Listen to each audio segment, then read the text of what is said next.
Hello, everybody, and welcome to our webinar this afternoon or this morning, depending where you are in this great country of ours. The Canadian Childcare Federation and the Child and Nature Alliance of Canada are so pleased to have you along with us here today. My name is Don Giesbrecht, and I am the CEO of the Canadian Childcare Federation. Before we start, I'd like to recognize that we are gathering on the traditional unceded territories of the Algonquin and the Anishinaabe people in Ottawa. We, as organizations, respect the treaties that were made on all territories and acknowledge the harms and mistakes of the past and dedicate ourselves to move forward in partnership with Indigenous communities and in the spirit of reconciliation and collaboration. So as I can see, I was just going to go through the tools here. I think many of you on the webinar here today, and maybe not all of you, but many of you are very familiar with this platform. If you've been on it with us with the other Canadian Childcare Federation webinars that we've done, or perhaps the Scholar's Choice webinars that we partner with on a regular basis. So as you've all started doing, you are saying good morning to your colleagues from across Canada, which is great to see. By all means, we want you to interact. That is one of the joys of this platform and one of the joys of, if we can't be meeting in person, at least we can communicate with each other virtually like this. So please do post in here. And as both Laura and Petra will walk you through, want you to be interacting there and asking questions and whatnot. Through our webinar today, we're going to have some polls, so be prepared to interact with those. And of course, we've got great content. And so if you have any questions, I should also add, most of you, if not all of you, know that we have a specific email address where you can send questions to, and those go to Robin McMillan from the Federation, who's behind the scenes here today. And the email address is webinars@CCCF-FCSGE.ca. Again, most of you know that because if you've had questions prior to this, you've been sending them to Robin, and she's getting them at that email address. For attending today, there will be certificates that get emailed out to you post-webinar. That's something we have to work on, so it's not like the moment it closes, you're going to get your certificate, but bear with us, and they will be emailed out to you as soon as we possibly can, more than likely within the next day or so. All right, so enough from me. I am going to put my camera, turn my camera off, but before I do so, I want to introduce Laura Molyneux and Petra Eperjesi, who are from CNAC, like I mentioned, and they have our Risky Play webinar here for us today. Really looking forward to what they have to say, the questions they have, and how they will challenge and inform your practice here today. So Laura and Petra, with that, I turn it over to you. Thanks, Don. Yeah, briefly, I'll just say, so I'm the manager of Forest School Canada, which is a program of the Child and Nature Alliance of Canada. I've been working in the field of outdoor kindergarten and outdoor play and deepening my practice around risky play over the last 7 years. So excited to share with you all today and hope you find it really valuable. And my name is Laura Molyneux. I am the owner, operator, and program manager at Cloudberry Forest School. We run preschool to school age outdoor-based programming in St. John's, Newfoundland. For anyone who's complaining about the time zone, that's on me because I couldn't do a later time. And so we're going to share with you today some of our experiences, some of the practices, and some of the protocols that we put in place to ensure that we are doing safe, risky play, I guess, if you want to coin that term or you want to put it into that context, and help you guys facilitate and also work through some of your own challenges around risky play. It's something that I'm really passionate about and really excited to share with people. And I hope that through this process, everyone will feel a little more comfortable advocating and working towards a program that allows for just that little bit of that scary, funny feeling So without further ado, we're going to get started on the slideshow here.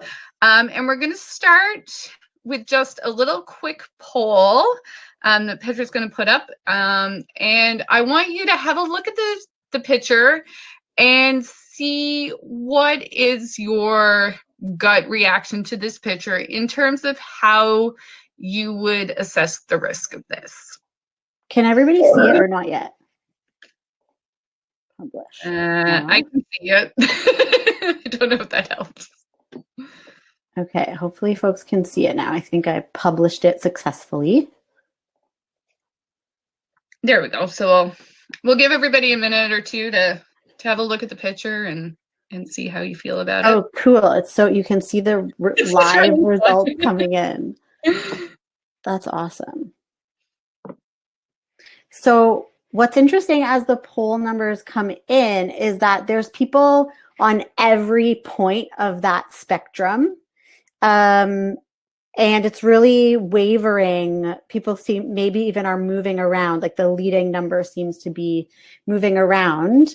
So that shows one of the first key messages that we wanted to share today. Hey, Laura, is that our perceptions of risk are really subjective. So what feels risky to Laura, like what Laura might need to shut down in program, I might be feeling really comfortable with. And also how we feel about things. It's not just subjective, but it's also fluid. So there are situations where, like, for example, this fire, we maybe feel really good one moment and then something happens. And after that, it's like, no, it's crossed a line and it's no longer feeling safe enough. Petra, it's like you were there that day. This is a photo of the beautiful magical fire that the children had started by themselves. And then, yeah, exactly 2 minutes later, I was like, okay, we're done with fire now. Because it is part of a fluid process. And as we go through the slides, we're really going to kind of pick apart a little bit the different processes we use and how we sort of validate that risk-benefit assessment. So that was a really awesome point to bring up, and I can't believe you weren't there because that's exactly what happened. Laura, in the comments, and you guys have maybe read our minds, or even you're starting to do exactly what we hoped you would do, which is when we asked you to situate yourself on that spectrum 1 to 5. We imagine that likely a lot of questions came up for you, and maybe it was challenging to position yourself because you were like, well, I don't know, like, did you talk about X, Y, and Z? Other questions maybe came up. And Mary Joy in the comments wrote, Laura, it's unsafe for children unless the expectations were discussed prior to introducing the activity. So maybe we can hold on to that idea for a second and move to the next slide. And this time we're going to invite your participation in 2 ways. So we're going to reset the poll. We want you to situate yourself on that poll again. And then also in the chat, write what your questions are about the photo and whether you're experiencing any difficulties in placing yourself on the poll. Is that clear? Clear as mud. Clear enough? Okay, so we reset the poll, start it again. So place yourself, and then in the chat, let us know your questions or what you're thinking. Oh, publish. many steps to the poll. Okay. I just want to see the numbers go around again. There we go.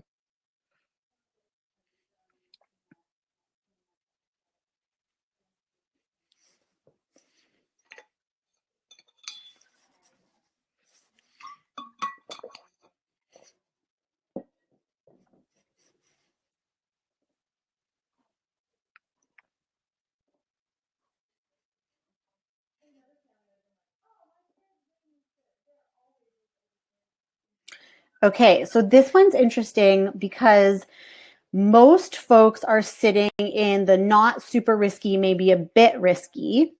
Right. And then some folks are saying, I don't see this as risky at all. Oh, someone pointed out, Sarah pointing out, with the tall grass, you might not know what's underneath. Oh, Jacqueline pointing out, what are the boundaries? What's the exploration? So here, folks in the chat are drawing out the factors that we're always all thinking about when we are dynamically assessing risk. Laura, do you find that sometimes people get a little bit maybe intimidated by the term dynamic risk assessment? Absolutely. It's something that we as practitioners do all the time. We're doing it. I mean, when you get in your car, you're doing a dynamic risk assessment to assess the road conditions. Is there anything coming down the street? How fast are you going to go? Are we putting on your seatbelt? All of those processes we do constantly. But when we try to put it into the context of childcare, especially when childcare over the last few years has been so regulated and so cautionary, that when you say something like, oh, well, you just do a dynamic risk assessment to weigh the pros and cons of what's happening here, people do panic, and they don't necessarily believe in themselves as confident and capable to do the process. So I really liked that people pointed out, yeah, you totally, if you're going to allow for, and this is a rough and tumble game, and you can see from the smile on the child in the purple there that this is still a very enjoyable game for all parties involved. But you're absolutely right. Before anything happens, you're looking to do your site check. So is there anything in the grass? How do you include the children in establishing those boundaries? And for us, one of the biggest things that we have in our rough and tumble plate is consent. So as you can see from the child in the purple, the consent is quite clear in the photo, but as you can also see, I'm very close by, and that consent is consistently being checked in on. And at any point, like you said in the first photo, at any point that consent isn't being given, or the game moves from that scary, funny feeling, because this is that game where children are running as hard as they can and then like crashing into each other and wrestling on the ground. And I'm sure as if you're an ECE, you've facilitated that game before. But at any point that it becomes non-consensual, then it's just vetoed. And the teacher always has the power of veto. What I like, sorry, I'm seeing Jen and Jiyoung, I hope I'm pronouncing your name right, are struggling with the connection. Not sure what to do about that. I'm really sorry about that. Maybe Dawn or Robin, you guys can comment on that. Yeah. Thanks, Petra. Yeah, there's not much we can do. That would be more at their end. So the only thing I can say is that we are recording, and so what we can do is provide a recording of this to them afterwards so that they can play it without any interruptions. Geez, that's too bad. I can see that my signal is kind of weak, actually. But you're both, Laura and Petra, you're coming through clear on my end, just so you're aware. Okay. Sorry about that, everybody. Hopefully you can check with the replay afterwards. So just getting back into the chat there, I can see that lots of folks are again asking the kinds of questions that that show me and Laura that you already have a dynamic risk assessment process. So you're already checking in with what's the body language? Are they showing that they're having fun and safe? What are the possibilities for injury here? Like, what are the hazards in terms of what's underneath in the grass? Boundaries, again, as Laura mentioned, that's like a site risk assessment. So we'll get in a bit deeper into the different kinds of risk benefit assessments.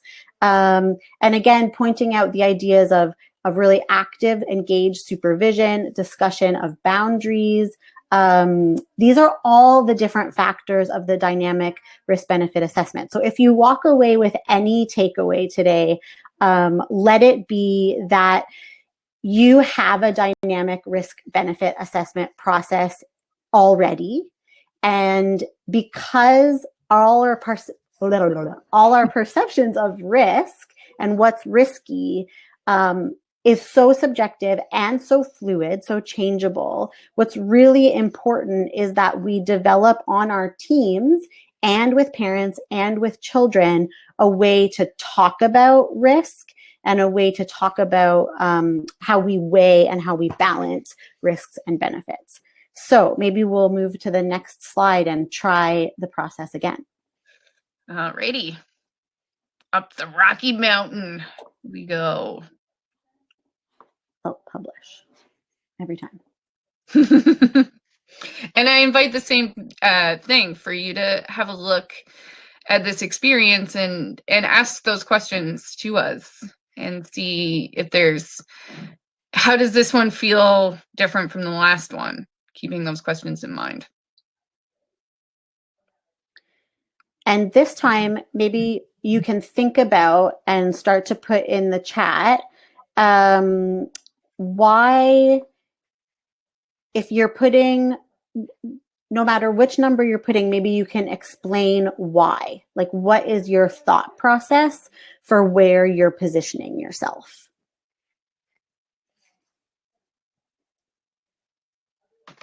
So it looks like most folks are right in the middle, but we have people, once again, all over the spectrum, which is so fascinating, including like I'm cool as a cucumber and too risky. So share in the chat what your thought process is.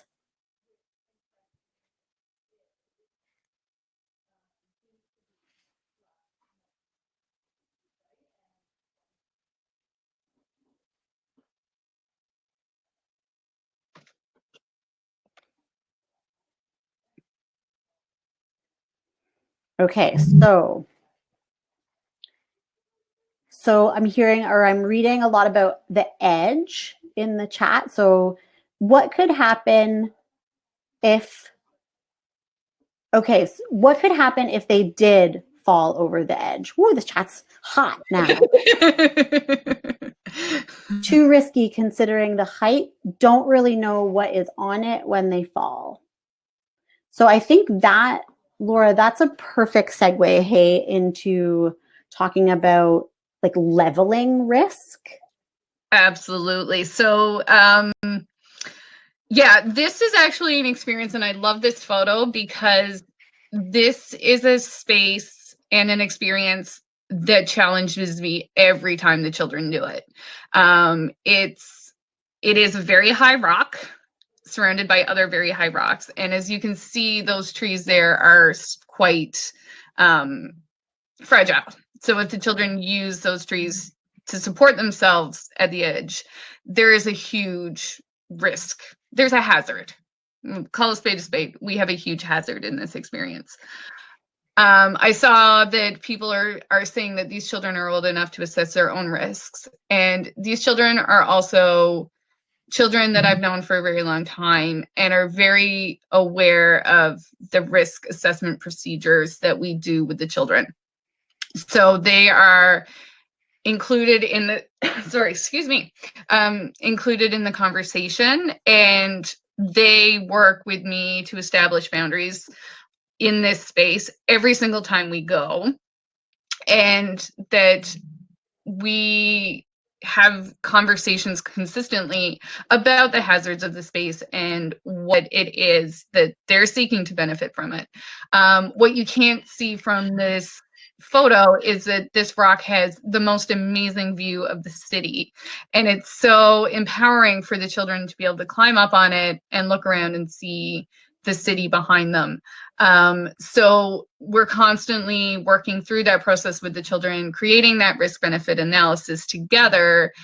And we also have the power with this space to be like, you kind of age into it. Like, we don't take our toddlers to this space. You have to be old enough and big enough to be going to Rocky Mountain. So that's part of the empowering analysis, the benefit piece of this project as well, or this experience. Yeah, what I love seeing in the comments, Laura, is that folks are really highlighting all the pieces, all the ways to mitigate the risks that we would want to document in a risk-benefit assessment form. So I know I'm jumping ahead a little bit on the slide. We were going to, maybe not too far, but so after this webinar, we're going to share with you a link to a resource that's totally open source that's been created by the Child and Nature Alliance of Canada. It's called the Risk Benefit Assessment Toolkit. And in there you will find all different kinds of risk benefit assessment forms, including an activity risk benefit or an experience risk benefit assessment form. And what you want to be able to do, or what that will guide you through doing, is to look at an experience like this, like playing on a cliff's edge or playing at heights, and to say, okay, so what are the risks? And you all have identified it in the comments. Obviously, the risks are falling, injuring themselves on whatever hazards might be at the bottom. And here it's interesting to note the distinction between risk and hazard. Actually, Laura, do you want to jump forward to that slide, maybe? We're going to the hazard shark. Yeah, can we go to hazard shark? You can go to hazard shark. There we go, hazard shark. Okay, so something that happens in our culture, because we live, I think we can all agree, in a pretty risk-averse culture, and we all work in the context of having to fill out a lot of incident reports and having to communicate with parents who might be feeling anxious or colleagues who might be feeling anxious. Something that happens is that we equate hazard with risk, or hazard with certain outcome or certain danger. And so another really key message that we hope you take away today is that a hazard is not the same as a risk. So a hazard is the cliff, a hazard is the rocks at the bottom of that cliff, and the risk is falling. Right? So they're two different things. And then on top of that, there's the likelihood. So how likely is it that folks are going to fall off that cliff? And that's what all of you were getting to in the comments, right? You actually went through that process sort of automatically. And so what we want practitioners to start to be able to do is to make explicit and document that thinking process, and hoping to give you the beginnings of the terminology to be able to do that. So if we go back to the cliff picture, again, the hazard is any of the things, like the objects, and then the risks are what might happen. And then the likelihood of it happening is what you were getting to when folks were thinking to, when folks were putting in the chat about questions like, how auto-regulated is the group? How well do I know this group? Have we been here before? How far of a fall is it? So all of those factors that you are getting to are the factors that affect the likelihood that something bad is going to happen, that the risk is going to happen, and the severity of the harm if something happens. So you could be with a group of kids standing on that edge, and they could be calm, they could be just looking. You could know the children really well and be really able to predict their movements and feel at a number 1 on the risk spectrum. Or you could be there with a much larger group, a group that you don't know. The cliff could be icy. The mood in the group might be really wild. And all of a sudden you're at a 5 and you're shutting something down that you normally would shut down.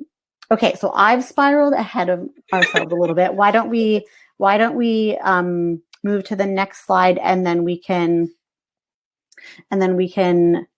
kind of get back into that. I will add to that, we do have common language around that rock, and we do have that risk benefit assessment form filled out. And in that form, we actually have that leveling system. So, you know, if you've got a small group and you're feeling good, like, it's cool, but it actually says in the form, like, if at any point you don't feel cool, abort. And like, that's just as much part of our procedures as letting it happen. Yeah. So the little one in the black there, for context, is holding a hatchet, and they're splitting firewood for a campfire.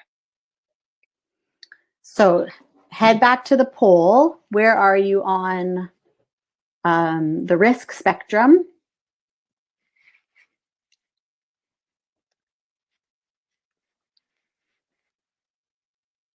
And then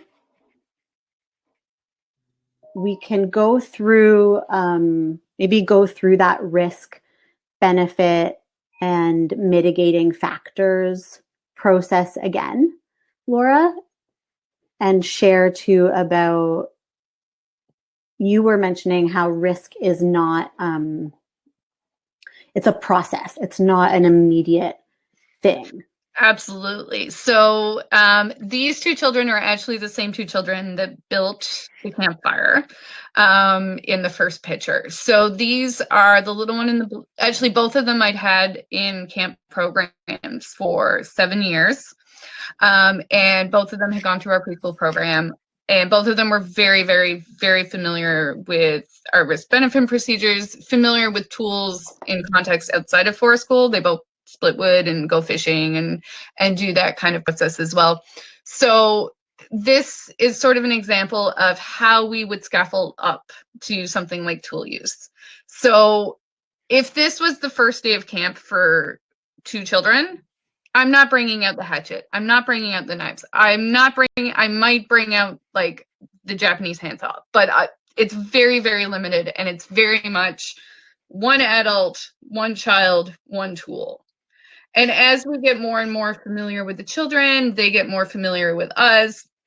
We have children in our tween program now that I do feel comfortable if they come to me and say, hey, can I borrow a whittling knife? I want to whittle a stick. Here's my stick. Here's where I'm going with it. Here's when I'm going to be done with it. And I can trust that they'll bring the tool back to me when they're done. So it's often, you know, we share on Instagram or whatever picture of children using tools, and the context isn't there that this has been a 7-year process for me to be able to step back and let them use the tools safely. And I'm still within, you know, lunging distance, and I'm still within, James, is that where we put our tool when we're done with it distance, to kind of remind them of the guidelines around tool use. But it's certainly not, hey, random kid that came to my camp the first day, here's a hatchet. Just like learning to drive, just like anything we do in life, managing risk with children starts from a very baseline of like, I don't know, you don't know me, let's kind of figure this out. I have kids in my tween program that I don't feel comfortable giving them the teacher knife and saying, yes, you can go on. They're still at the stage where they're welcome to use the knife, but one of the educators will be sitting, either whittling with them or chatting or eating their snack. They're still at the supervised one child, one tool phase, whereas other children have progressed beyond that. So it's about knowing your children, knowing your group, and accepting that just like risk is a spectrum for us as the educators, there's also a sort of competency spectrum that goes along with that as well. And you have to be able to sort of say, like, you know what, you haven't really shown me that you do put the tool away when you're done with it. So like, I'm just gonna like have my snack nearby just to support you until we demonstrate that competency. Laura, from what you just described, as you were talking, like, it's very casual and conversational for you, but as you were talking, you just identified a whole list of mitigating strategies that you have in place to be able to support the risky play, so the use of tools, while minimizing the likelihood of an injury. So a person named Sarah in the comments, she asks, how do we encourage risk and reduce hazard? So that's exactly what we mean when we talk about mitigation. And what we want to be able for practitioners to do is, and I see this in the comment too, that someone's already feeling more empowered and with more confidence. And that's what we want. Like, what we don't want is for there to be these like really wide Band-Aid policies that say, no, you can't do X, Y, and Z, but actually to have practitioners who are empowered and competent and confident to say, these are the risks. So if they're going to use tools, obviously the risks are like injury to themselves or others, any sort of cutting. Mm-hmm. But the benefits, as Laura, I think, mentioned, are like trust, confidence, and the ways that we mitigate are educator proximity. Relationships are in play. Really small ratios. You mentioned being one-on-one. And then also trusting that idea of saying like, and sometimes we call it, sometimes we say, not today, like it's not the right day. The energy of the group isn't right. People are tired. It's the end of day. So you're putting all of those pieces into place, and you're also documenting that. You're documenting those mitigating factors. So even something as casual as having a conversation, setting out the boundaries, which so many people have mentioned here in the chat. Like people, these are educators, right? They know that before we open something up with kids, we're going to preview, we're going to talk about the expectations, talk about the boundaries, but that's mitigating risk. You've already done that. So you can put that into your risk benefit assessment framework. And I just wanted to point out one other thing, which is another Sarah said, axes of any sort make me nervous. And I just want to, fully say like, and that's okay. Mm-hmm. That's allowed. And if in your gut, you as an educator don't feel right using tools or using axes, you don't have to. Yeah. We will all move on that spectrum, and some of us will feel much more confident using tools or fire, and others of us will feel really nervous around heights. Like for me, I'm such a nervous Nelly about tree climbing. And whereas like colleagues of mine are easy breezy about it. And that's why we're through all these photos wanting to model the process of how you make explicit your thought process. We have what we call our tag out procedures. So as part of our ongoing educator dialogue, and I think I know we're going to touch on this later too, but how important it is, that you're not doing anything risky with only one adult, because part of your risk management is that there's always at least 2 adults per group so that you can be supporting all of that. But also ongoing dialogue. We have our teaching teams meet daily, and then as a overall program team, we meet monthly. And that's our check-in. Like, how are we feeling about tree climbing? How are we feeling about Rocky Mountain? Who's standing, we all have that spectrum. What makes I hate the parking lot play. Like, when the children are getting ready at the end of the day and they're like waiting by the parking lot, that's for me is like I'm in my red zone right there. So having that conversation with the other educators, helps us create that boundaries within the team. Like, where are we comfortable, meeting at the lowest, at the most uncomfortable, but also where can we tag out? So, Peter wants to go climb a tree and he's on your team, but you're like, oh, climbing a tree for me, that's a red zone. You can, we're in constant communication with our co-teachers. We just send a little text or a little call that's like, or a little eye wink, as you work with an educator for a long time, you just kind of go like, oh, can we tag out? Because I know that I'm not going to be able to support Peter in this tree climbing because I'm in the red zone. I'm like, oh, be careful. Oh, don't. Whereas, Katie's taking a group down to the water, and I don't mind water play. So, can we tag out? Can we support the children to our best abilities? Mm-hmm. Thanks, Laura. I'm just watching the chat. There's a great question from Natalie in the chat, and I'm going to mark it as a question. And during the question period, we're going to leave at least half an hour at the end here for questions. Natalie, I'm flagging your comment to return to. It's about navigating risky play on her own. So we definitely want to return to address that.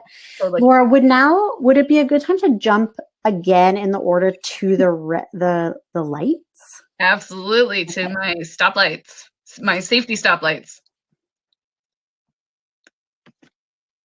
Absolutely. So this is a tool that we use as a team a lot, and I borrowed it. It actually does appear in the risk-benefit assessment toolkit as well. So for those of you that are going to get a copy of that at the end of this, and it's a really great way for us to think about that dynamic risk process when we're working in the field with kids or in the woods. And so you kind of compartmentalize into three different lights or zones. So you're in your green zone. You've got some children, looking at the numbers. A lot of people were pretty comfortable. I'll use the rough and tumble play in the meadow photo as an example, because it seemed like from the polls, a lot of people were pretty comfortable with that type of play. So you're in the green zone. You're recognizing that children are playing, you're observing, but you're not really interfering at all. When you see that the kid in the green coat pushes the kid in the yellow coat just that little bit too hard, and you see that, if you're familiar with that rough and tumble play, you see that flicker happen behind the eyes, right? Where you've moved from the this is totally okay zone to the like, educator, this needs a little bit more. That's when we would stop or pause or just check in, depending, again, your kids, your group, the game. So depending, for the kids in that photo, it would have been, hey, Jonah, are you okay with that? And if he gets up and he brushes himself off and the color returns to his face and he's like, yeah, no, this is worth it, then I'm like, okay, well, I'm gonna ask that again in probably another minute. And so I'll keep watching the play. If it happens again and I need to step in sooner, then I will. But I'll be just kind of constantly, until we go back to that space where the little girl in the pink was, where she's smiling and she's obviously super happy with the game. As you moved into the yellow, you're just kind of like, everyone's still okay with this? Like, how are we feeling? What are you noticing? Did that, that looked like it was a little rough. Like, was that too much of a push? Do we need to create some guidelines around the pushing game? I'm here if you need me. You might, depending on the experience, enter the red zone. And the red zone is much like a traffic light, you stop. In our program, we don't use the word stop, we use the word pause. Because to us, you'll be allowed to recontinue the game as long as we can reestablish those guidelines. Sometimes a pause is like, okay, we're done for today. Like you said before, people are getting too tired, people are getting too hungry, someone got too upset when they got pushed down.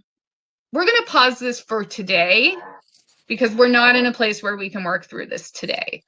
Sometimes we're going to pause this today because Rocky Mountain is too icy and we can't climb on Rocky Mountain when it's too icy.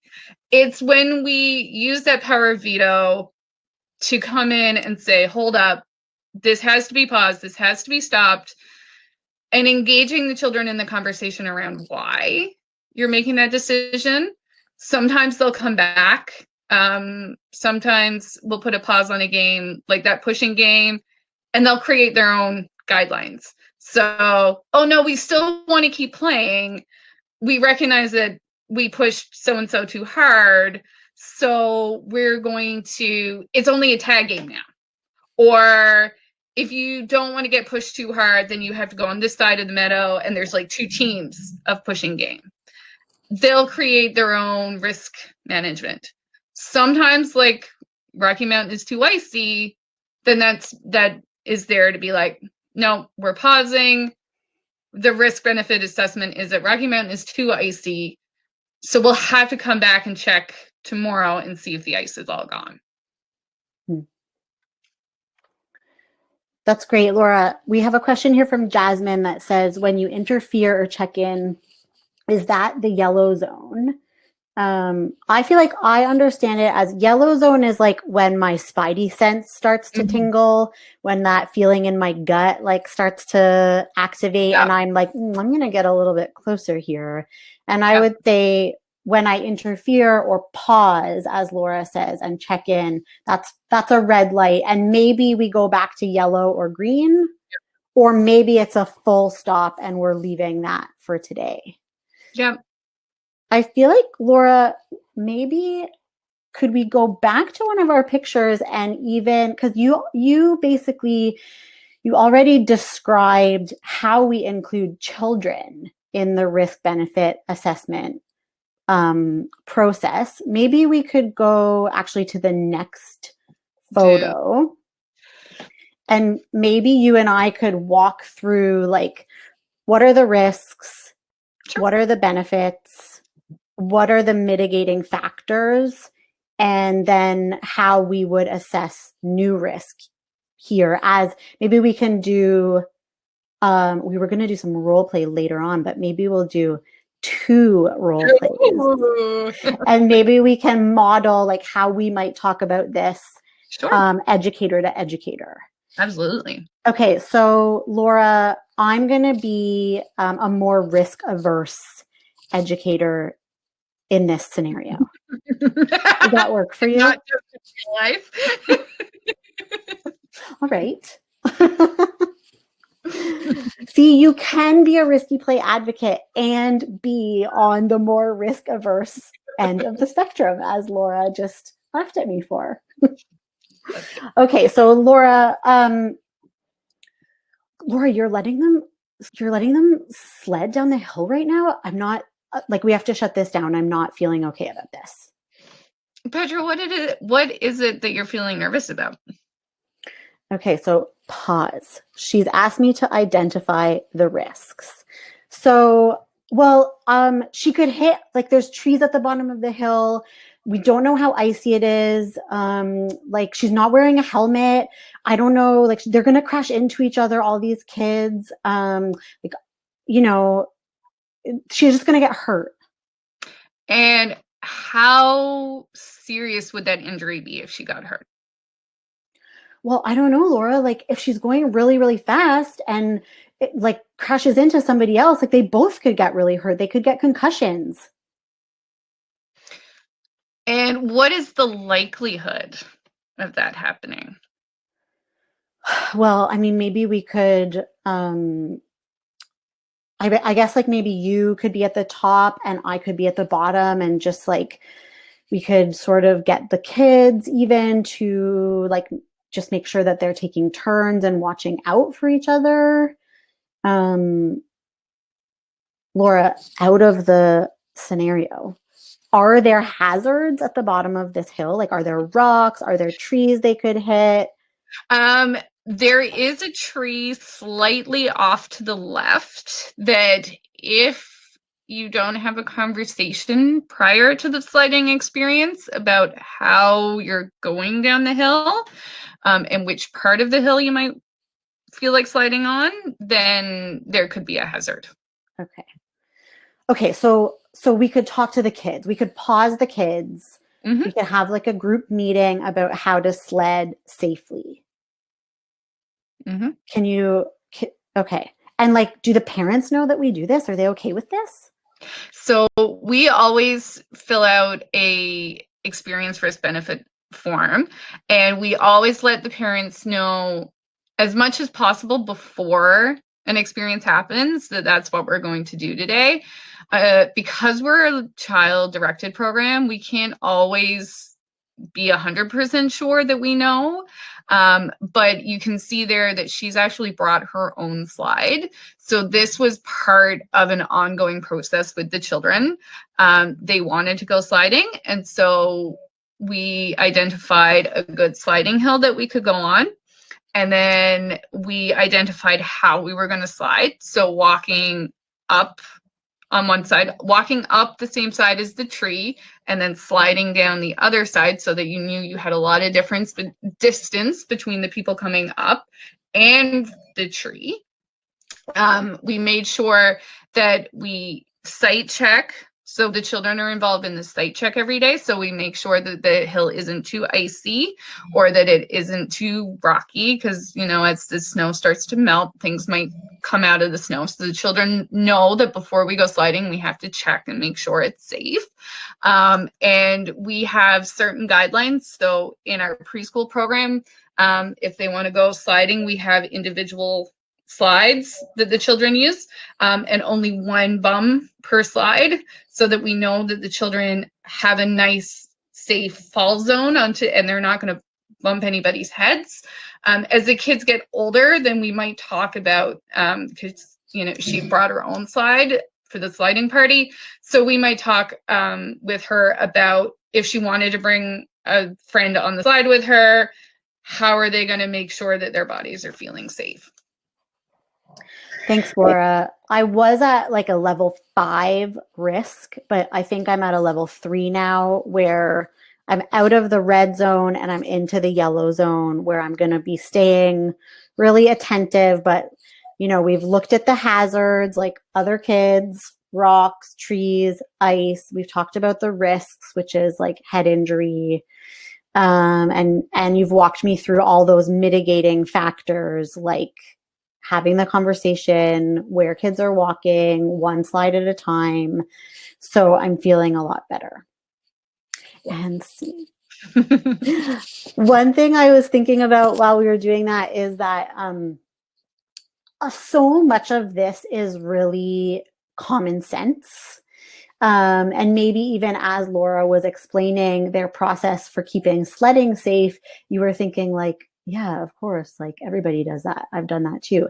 And that's kind of one of the key messages in and of itself, which is like, you actually have more competency in navigating risk than you think.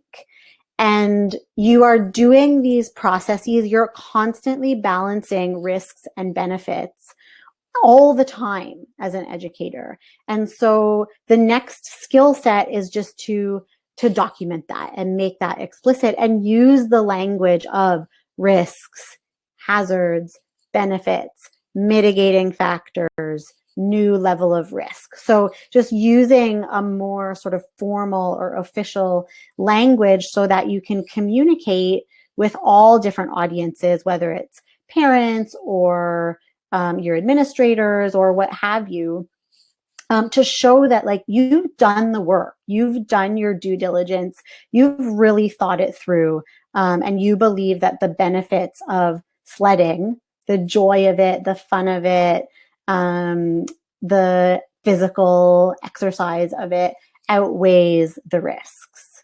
Hey, Laura? Absolutely. And, you know, we do this process for everything. So, you know, I think this was a really good example, Petra, because we do this for sliding. Like every program that I've worked in, whether it's in licensed childcare or forest school or whatever, goes sliding. And we do this process automatically. This is the same process that I do with Rocky Mountain. This is the same process I do with the fire. This is the same process that I do with the axe. It's about sitting down and thinking, okay, well, what's going to happen if something bad happens? And how do I prevent that from happening so that it's really unlikely that something bad will happen and really, really likely that something good will come out of it? That's a really great way to put it. We have a question here from Kirsten that says, how do you involve the children during your site check? I'm wondering if you want to speak to that in a little bit, Laura, or if we want to demonstrate like tangent. maybe we show like kid educator and how we would include kids in the risk assessment process. Absolutely. Okay. Okay. You want to be the little one? Sure. I thought though, didn't you have a costume? Okay. Oh, I have a hat. Yes. There we go. And your own item? Oh, yeah. It must stick. Okay, so Laura, you be the kid. What kind of energy are you bringing to this this situation today? Knowing these two, it's quite a chaotic competency.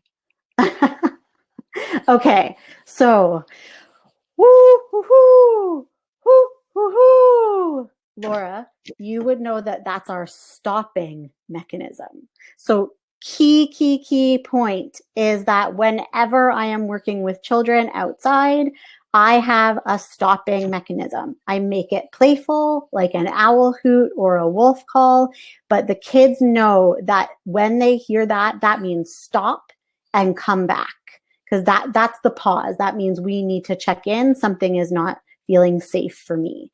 So Laura did such a great job pausing. She's come back.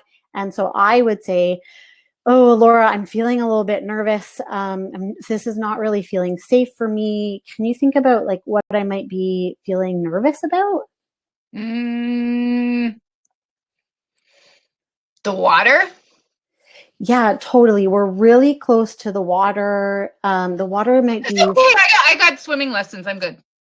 I can swim. Yeah. Do you know what? Even still, I really don't want us to be getting into the water today because it's still kind of chilly. I can get my boots. It's okay. Yeah. Do you know, I'm so glad that your mom is not worried about wet or muddy boots. I'm not really worried about that either. But what might happen if you fell into the water? Sharks. There could be sharks. You're right. Also, the water is still pretty cold. And today it's so cold that if you got wet and cold today, then you would be shivering and uncomfortable. And we'd have to end our play really quickly and go back and get changed and get warm. So do you think getting in the water right now is a good idea, or should we stay away from the water? What if I go over the water? Oh, how could we go over the water safely? When I was on vacation, I saw a bridge. Is there a bridge? I could make a bridge. Oh, how could we make a bridge? Can we pause for a second? We should have switched because you know this site and I don't. But I had the hat. But that's right. I don't have a glitter hat. But I think so as an educator, I'm thinking like, how cold is it out here today? How fast is this water moving? How deep is it? How close are we to help or to getting warm and dry? If they fall into the water, is the worst that's going to happen that they get chilly and dirty?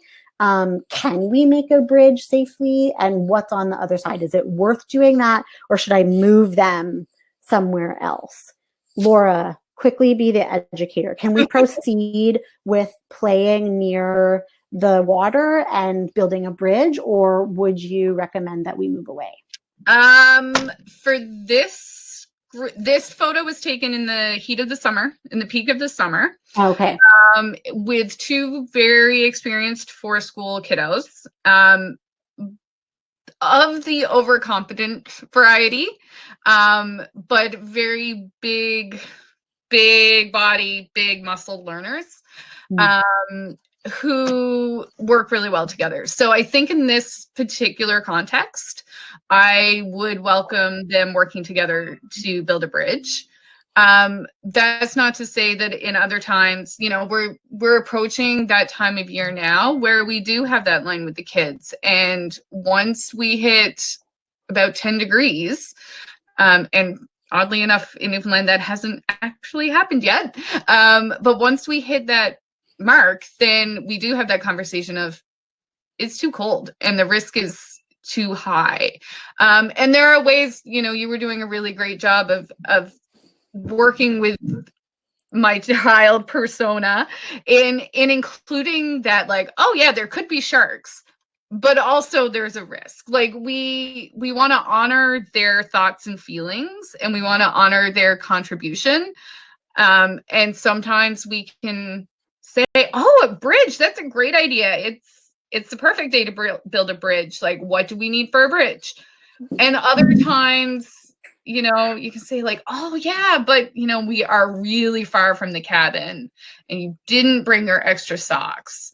So that's a problem that's going to have to be like solved first. Right. And you know, sometimes the solution is, oh, I'll go back and get my extra socks. And then they walk back and then they're like, yeah, that's too far. I don't want to go back. Right. So, you know, there are ways to, and I did want to add too, because the question about how do you include kids in your site checks, I wanted to just add that we always have an adult actually check the site first and then have a child included in the experience site check. So the site itself is checked every day for those hazards. And you know, we check, make sure no trees have been tipped over, then we haven't had any company overnight. We're on a shared use site, so we do sometimes need to clean up a little bit after people. So we never take the kids in without somebody being in that space and going, oh yeah, the river's fine today. And then in an experience like this, I'm noticing the log that you're standing on to like get across the water doesn't look really strong. Like, how do you feel about that?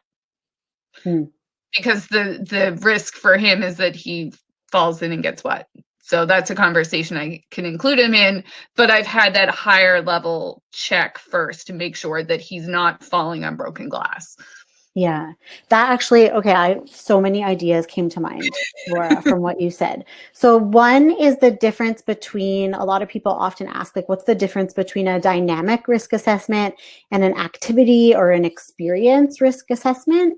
So an experience risk assessment is something that you've done before you're actually in program with children, where you've thought about what kinds of play emerge outside on this site in this season. So we recommend that folks do that seasonally.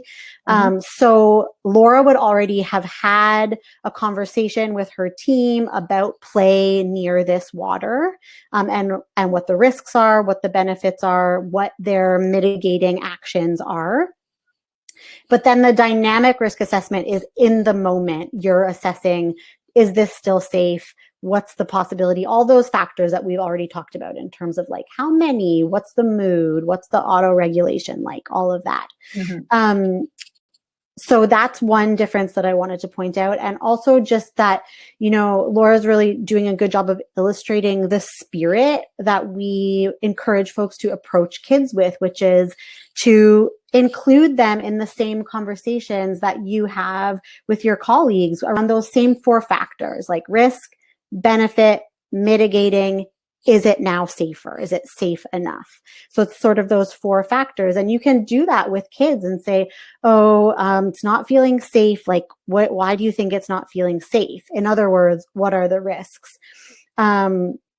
Why do you want to do it? A really effective tool I find is to say like, oh yeah, like this looks so fun. I totally understand why you want to get in there and build a bridge. I love building bridges too. Like talk about, that's the benefits, right? Why we want to do it. I always think of that as getting on the same team. And then the third piece is like, okay, so what can we do to make it safe? That's kid language for mitigating actions, right?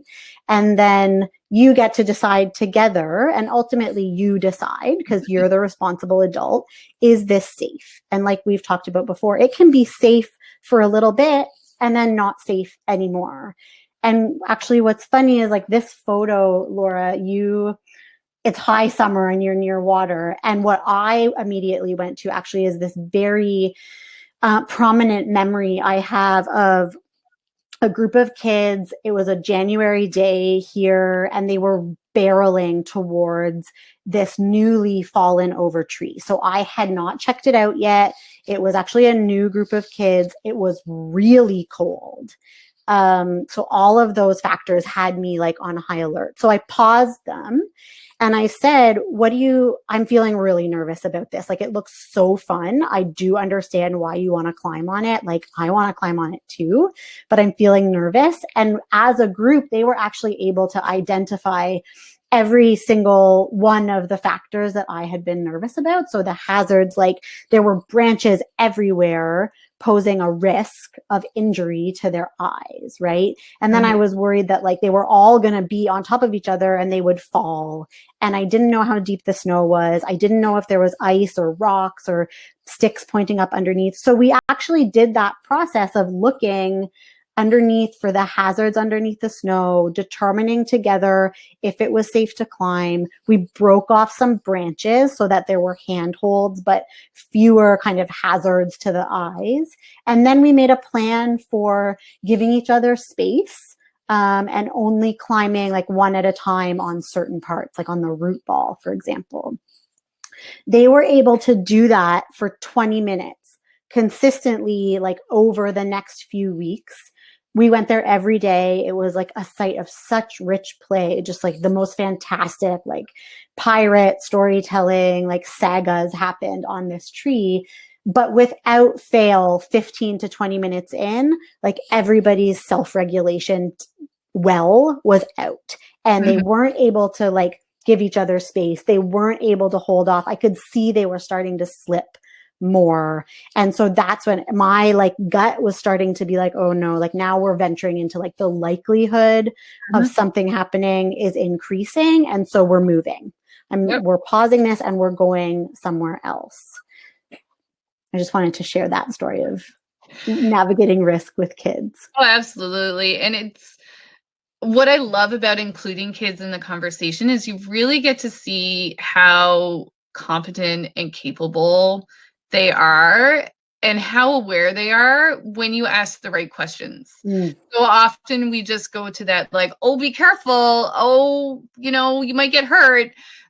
But when you ask them to pause, and this little one in the forefront, you might have noticed that he's come up in a few of the photos too, because it was a real big journey for us to go through together, because he had that desire and that impulse and that just like, no, he was that kid that was like, oh, it's totally fine. Like, I'll get wet. It's fine. It's no big deal. Like, and working through that process with him and then watching him this summer and then they start facilitating those conversations themselves. And we see a lot in our camp programs, for example, that we actually don't have to do that because another child will come in and sort of say like, hey, I don't know how I feel about this game right now, or I don't know how I feel about this space. Like, and they'll ask the same questions of us. And that's a really empowering feeling for me as an educator to know that they have developed those skills to be so self-aware at such a young age,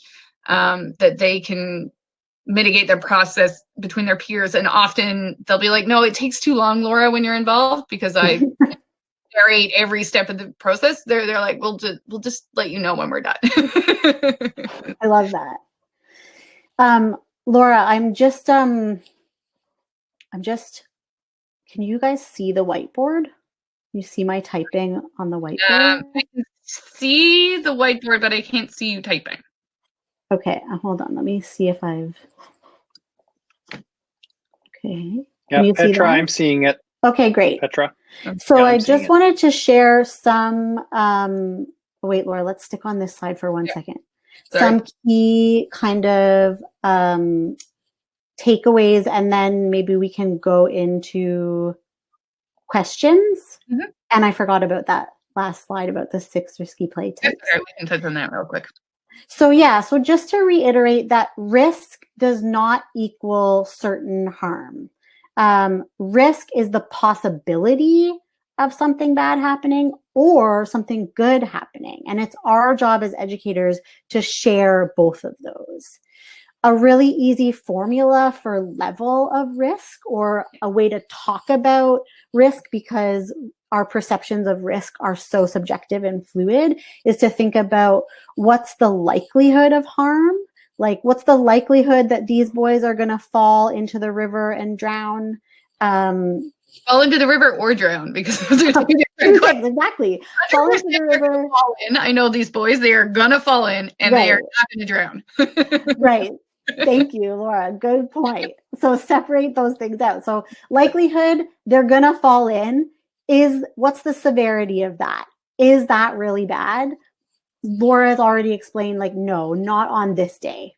Not with this temperature, not with these two boys. Yeah, so this is just a way for you guys to talk about this with your colleagues.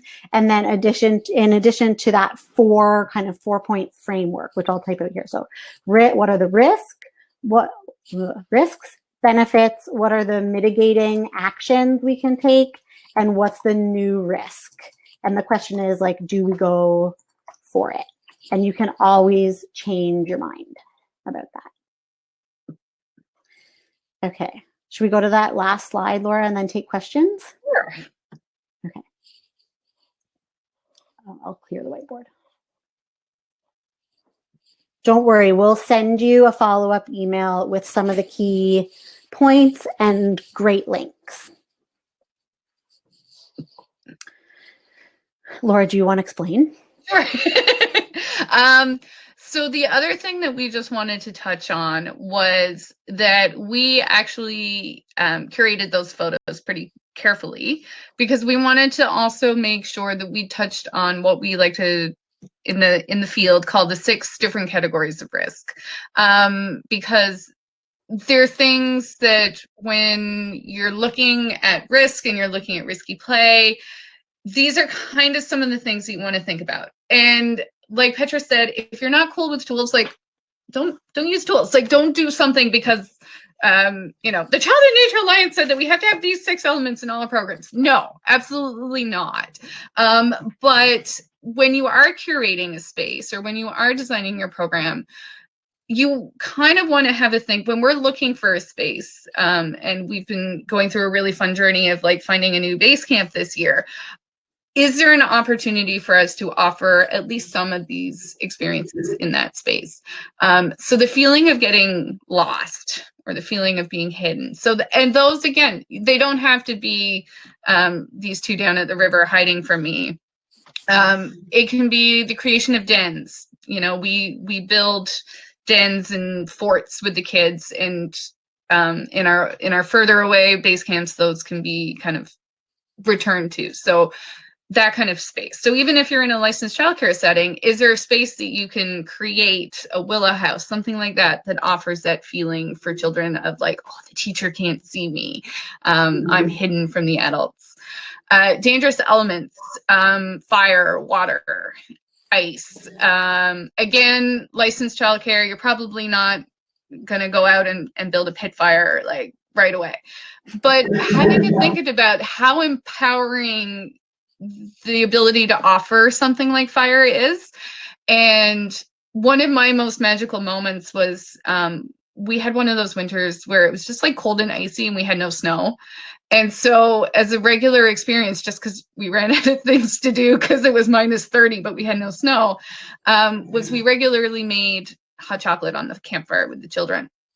And in March, and then we'd had that nice like first Newfoundland spring where you think that winter's over and you can move on with your life. And then we had second winter. And during that period of second winter, when we were scrambling for things to do, we had a couple of children come up to us and they're like, can we make like campfire hot chocolate? And I was like, sure. And then they did the whole thing by themselves. Like me and my co-teacher just like sat there because every time we offered support, they didn't need it. They made the hot chocolate, they put it in the pot, they lit the fire, they built it all. It was a process. Obviously, we'd started it in October and we'd gotten to that point in March. But these were 3- and 4-year-olds that were working through a project of fire, because it's part of that process. And the empowering feeling that a 4-year-old can get being able to work in a space like that is, there's nothing else that can compare to like the power of fire, right? Rough and tumble, that's the big body, deep pressure, wrestling games. One of my soapboxes that I will fight to the death on. Such an important part of children's learning. Proprioceptive, consent, all of that stuff is taught through rough and tumble play. And how can we offer those experiences, and how do we advocate for them and offer that risk mitigation? So that is something that, within licensed childcare or within regulated care, that might be the first place to start, is how do we offer these learners a space for that type of learning and mitigate those risks? And how do we work through our risk benefit assessment processes, our risk management processes? What are the guidelines that we're working within with the kids in allowing for something like that to happen? Great speed, so sliding, running, rolling down the hill, anything that offers that like just slightly out of control, slightly like, oh, I'm gonna have to bail, scary foot in your belly. Heights, how empowering is it for these kids to like be as high as they possibly can be? You'll notice actually in my risk mitigation, I'm at the bottom of the mountain. The mountain you can actually access from the top quite easily. It's a little bit of a trick of the camera. But part of my risk management is I'm actually at the bottom so that I can kind of be guiding them through that process, rather than being at the top where if something were to happen, I would actually be putting myself at risk as well. So just throwing that out there for my risk management. And then the use of tools as well. So again, something that you can think about in licensed programming and regulated care is it's probably not an axe. It's probably not a whittling knife right away. But in our preschool programs, screwdrivers and screws, hammer and nails, all of these experiences offer that same empowering feeling and help you work through that risk management process so that you can become comfortable in a setting that you can control, in an environment that you're familiar with. Don't take a box of nails and 12 children and head up to the woods if that's not where you are with your comfort level, but offer, a woodworking station within your program and see how comfortable you are managing that risk in that environment. Thanks, Laura. I love how you use these 6. We should say that these 6 risky play types were established or articulated by Ellen Sandsetter, who is a risky play researcher in Norway, I believe. So we can send you in the follow-up email a link to some of her work.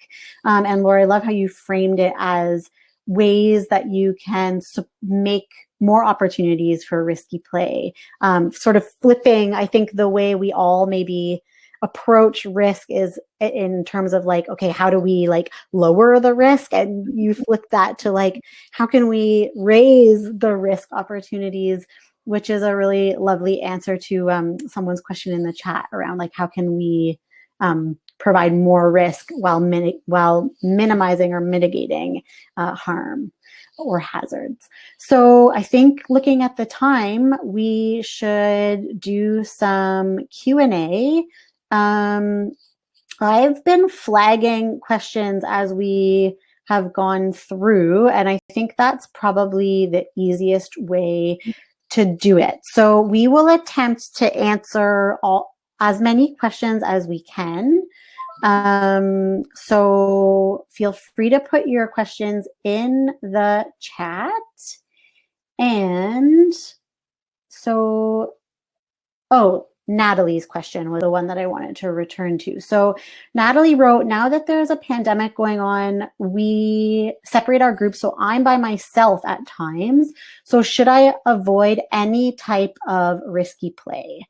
Laura, what would you say to Natalie's question?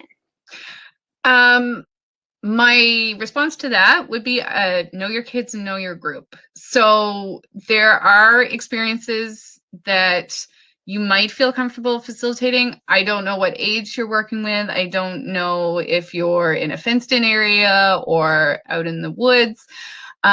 It's about assessing that risk individually.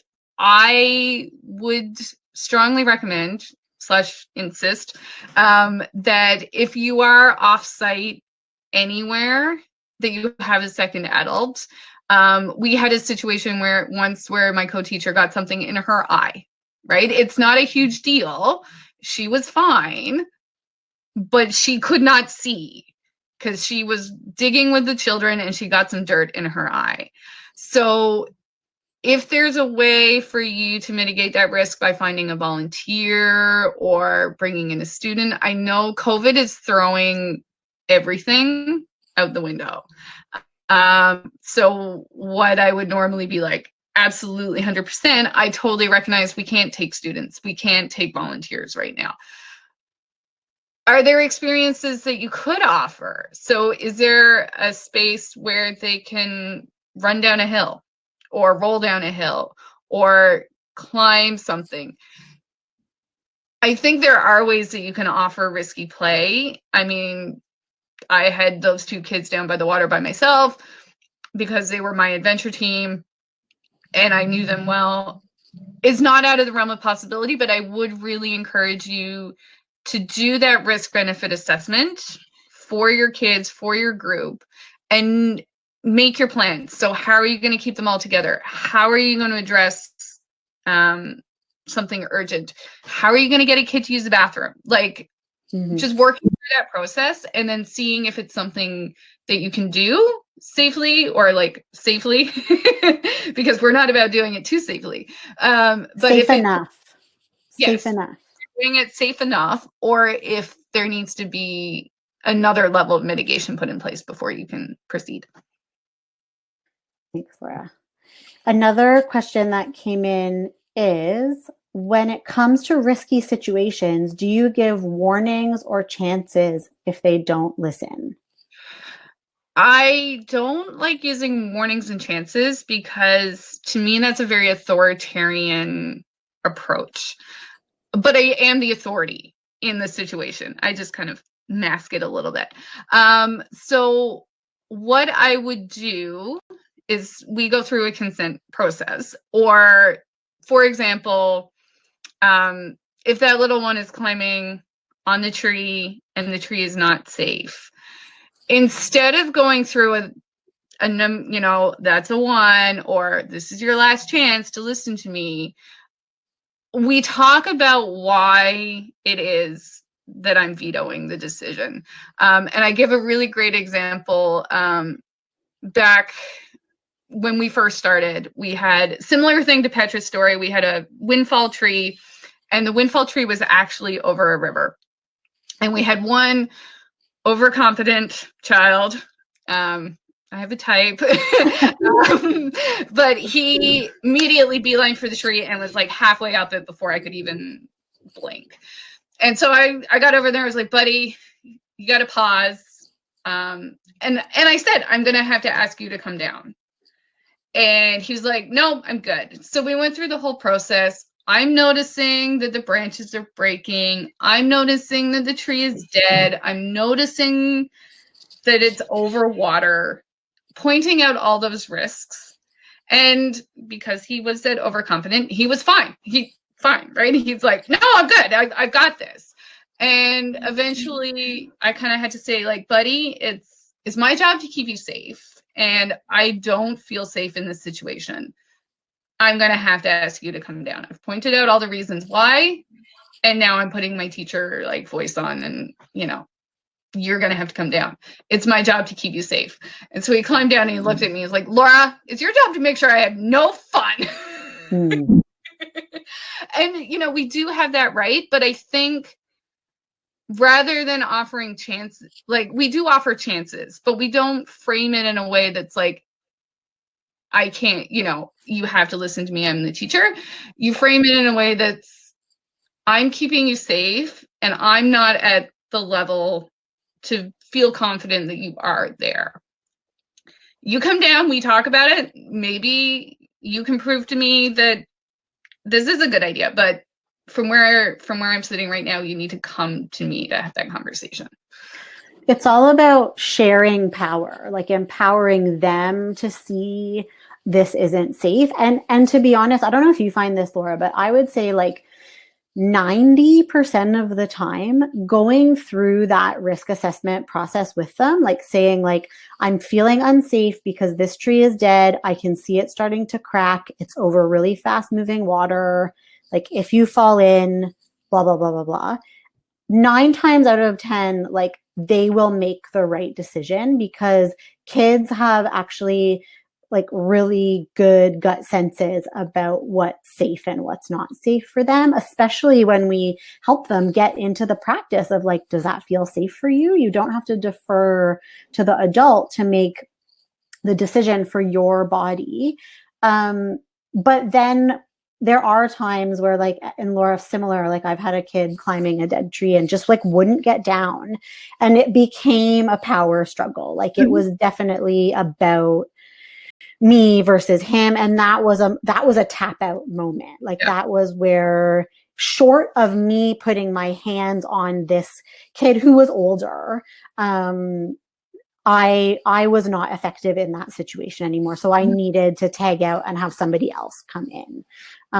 So yeah, it's all about trying to share the power and empowering kids to make their own decisions about their bodies, as much as we can within keeping them safe. Hey, Laura? Absolutely. And I just had something I wanted to add to that, and it was gone. Yeah, I've never had I would even say 98% of the time, the children always make the right choice. And again, you've got a co-teacher, you can take that breath and breathe, because there are personalities that I don't necessarily am in a good space to work through that with. But the other thing is, we also have to make sure that we're allowing the children to create their own scary, funny feelings. We do a community program where I had to pause a bunch of parents from picking up their children and putting them in the tree, because my policy is, and my belief is, that the children will stop where they are able to stop. They will get as high or as far as they are able to go. And if we take it beyond that point, if we're helping them to do that risky play, they haven't got the skills there. They don't have that feeling themselves of like, oh, this is too high for me. Those toddlers, being too high is probably a foot off the ground. But when the dad is like, oh, and it's always the dads, pick them up and they're like, oh, look, Tommy, you're in the tree now. It's like, actually, Dad, you need to take Tommy out of the tree, and Tommy has to climb it himself. Mm-hmm. Okay, a couple more great questions. So another question is, do you share in some format your risk assessments with caregivers and parents as a learning experience? We have. We're working, one of our journeys this year is to be better communicators with our parents. We have gone through different journeys with things like rough and tumble is often one that comes up as a learning journey for families. It's something that we're working on definitely getting better with, but parents know that they can ask us anytime what our policies are. And it is in our parent handbook that everything is written out. And if they ever want to see it at any time, they are more than welcome to. We also do annual parent educator nights, where we go through the child's experiences with the parents. So sometimes the child is there, sometimes it's not. But we find that that's a really good opportunity to really explain to parents what it is that we're doing and what we're seeing, because kids always come home from forest school and they're like, we just played. Mm-hmm. Or we played a wrestling game and Tommy was the zombie, and parents are like, what is going on? So we do try to take time to explain, like, actually, it was a tag game, it was rough and tumble, these are the benefits, these are how we mitigated it. And we learned very quickly, put the mitigation first, because we had a learning journey last year where I talked all about the benefits of rough and tumble, but hadn't actually explained that we do mitigate it. And had a very, very bumpy journey to get to the place where I realized that I actually forgot to convey that, like, oh no, like we do veto and we do check in and we do this, because the child had given the parent the impression that they were just running around like pushing each other into the water or something. And yeah, I would say I've never been in the situation where a parent asked to see a risk benefit assessment form, because they're like, tens of pages. Like, they're like 30 to 40 pages for each season. They're really boring. But I do kind of follow that 4-point framework where we talk about the risks, we talk about the benefits, we talk about the mitigation. So maybe lead with the mitigation, because they probably are already imagining all the risks, as Laura said. And then why we feel that it's safe enough. Mm-hmm. Another thing that I have learned actually, working with other educators, is that they find it super effective to invite parents in. So if the parent, comes in maybe guns a-blazing about like, my Jimmy cut his knee and that's your fault and it's not safe here and you let them do whatever they want, is to say, oh, like, we would welcome you. Maybe at COVID times you can't, but welcome you to observe, and the observation. And while you're kind of side by side saying, see, like, this would be my concern here. Like, this is when my spidey sense goes, or my lights go to orange, or however you want to say it. But, we mitigate that risk by I move closer. This is when I would move closer, or this is when my colleague moves closer, and pointing out the risk navigation that's going on in the moment. Patricia shares, we have mandatory workshops for the parents to understand the methodology and a chat where we send images of the day with brief explanations. Yeah, I mean, moving people along the spectrum towards more and risk embracing is all about relationships and building trust. We can't shame and blame people into accepting more risk. We can only meet them where they're at, say, I hear your concerns, I value your concerns, I have them too. That's why you can trust me. And here's what I've done about them. Here are my mitigating factors. So definitely thinking about all the ways that you can offer more information to parents. I think that serves in long stead. So Laura talked about having the parent handbook or having check-ins at the end of the day, sending pedagogical documentation. I'm sure everybody's, doing that in some form already. We just have a few minutes left.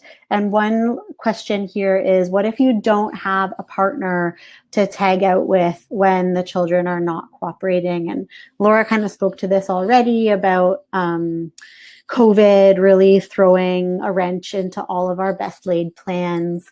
I do feel like it's my due diligence to just state very clearly that the Child in Nature Alliance recommends, when you are working outside with children, especially off your site, that you are always working in at least a pair. So, look to the COVID guidelines, see if it's possible to get volunteers in or something. And if it's not possible, I think, you just follow that same risk benefit assessment process for yourself, knowing that you're on your own. That's a pretty significant factor that maybe changes your risk tolerance and how risk embracing you can be. I don't know. Any last words, Laura? So many. It's so hard to fit it all into an hour and a half. I just wanted to thank everyone for joining. I'm seeing 57 there on the numbers, which is more than Dawn told me we're coming.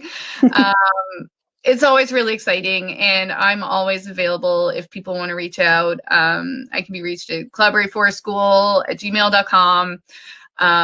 If people want to continue working through the questions that they have. And the great thing about this is that it's a journey for all of us. My staff are teaching me things every day. you know, my mentors and colleagues at CNAC are teaching me things every day. This isn't a journey that anyone has to go through alone. And one of the great things about COVID, I guess, but also just the way the sector is going right now in general, is that I'm seeing that pendulum shift, and I'm seeing that people are really starting to want to talk about the value of it, starting to want to regulate the value of it. And I want to keep those conversations going so that we're all on the same page, and that, you know, if you have a question or something that you're like, oh, this scary, funny feeling, I don't know how to get through it or whatever, just, you know, I'm here to reach out to, for sure. Yeah, and I would just add that, you know, 1 hour, an hour and a half is just scraping the surface. You know, we do full days of this in our forest school practitioners course. And so if you are interested in learning more, we will send out a follow-up email, as I mentioned, with some links to the open source risk benefit assessment toolkit for the Canadian context.